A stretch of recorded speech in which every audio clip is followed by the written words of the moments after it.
Today, we're going to figure out what tasks to delegate first to your overseas hire. I'm Zach. I'm the founder of Talented. We place talent from the Philippines into e-commerce businesses. I have an Amazon store. We do $1 million a year in revenue, and I've been hiring myself from the Philippines since 2021. I'm making this video because I've seen too many entrepreneurs fail with hiring because they tried to delegate off the most important stuff first. Clients will come to us and have no idea what responsibilities their new hire is even going to be taking on. So this is the exact process we recommend to those clients to figure out what tasks to delegate first.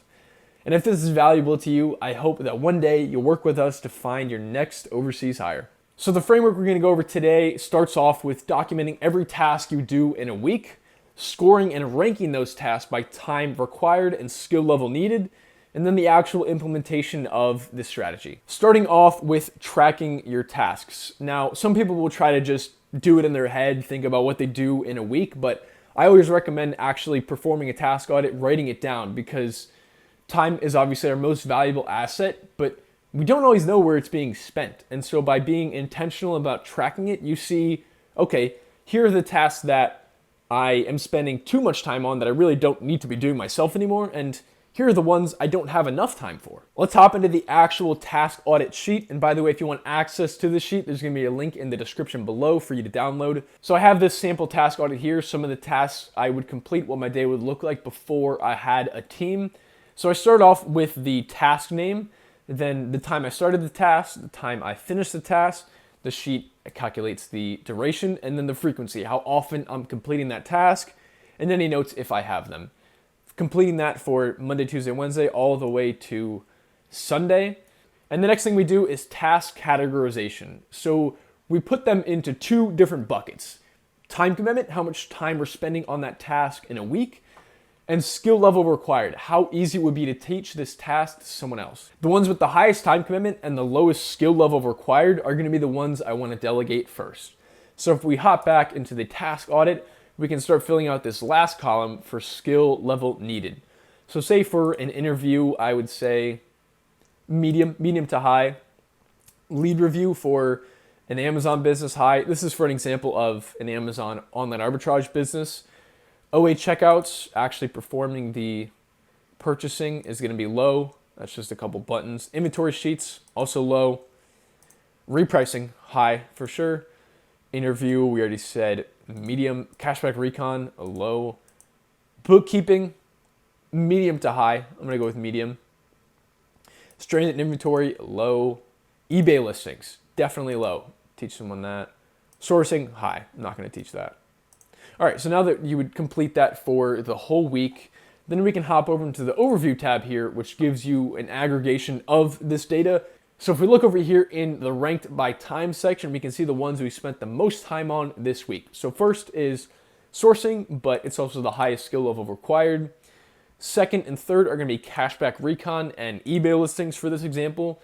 Low skill level required, but took up a lot of my time. So those are gonna be the ones that I want to delegate off first.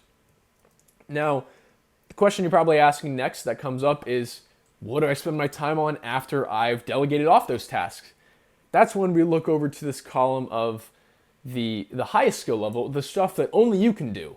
Like sourcing is gonna be the one that took us the most time in this example, so that's gonna be the one that I can start allocating more time to. So say if your day before or if your week before was 70% admin work, 30% revenue generating, if you delegate off some of those admin work, some of those admin tasks, you can flip it around to 70% revenue generating and 30% admin work.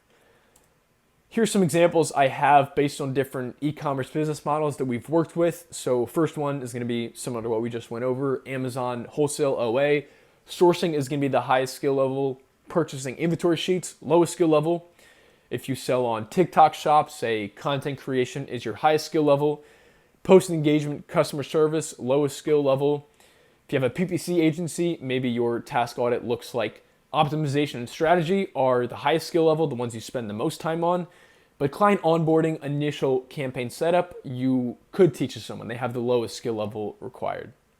So after we figured out what tasks we want this new hire to be handling, I like to narrow it down to 2 to 4 main responsibilities. This makes it a lot easier to write the job description to speak to that ideal person, what that ideal candidate would look like. And then it also allows me to focus my training efforts on those core responsibilities. In the past, I used to dump a lot of information on them and it ended up just overwhelming them. They didn't know where to focus their time, their attention.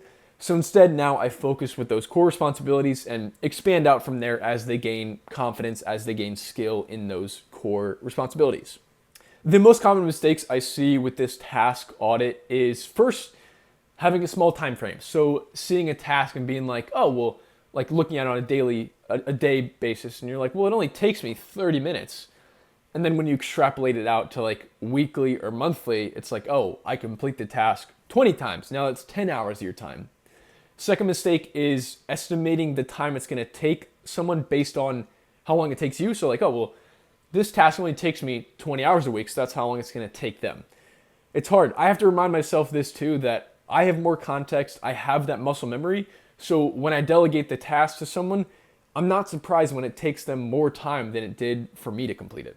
And last, spending that time I bought back on more low-value work, trading one admin task for another, when what I really should be doing is allocating that new time I bought back into revenue-generating work, the stuff that only I can do. So the timeline starts with the first week, the first 7 days, performing your task audit, looking at all the tasks you do, being specific with your task names, taking the 30 minutes to classify the work, looking at the ones that take you the most amount of time and are the lowest skill level required, starting with those 2 main responsibilities, then launching your overseas hiring campaign in 2 weeks. So finding someone and hiring them, delegating those tasks off to them, and then replacing that time you bought back with higher value work. Now, if that last part there, that 2-week hiring campaign sounds interesting to you, I think you'll enjoy this video. It's a breakdown of our full VA hiring process. I appreciate you watching the end, and I'll see you in the next video.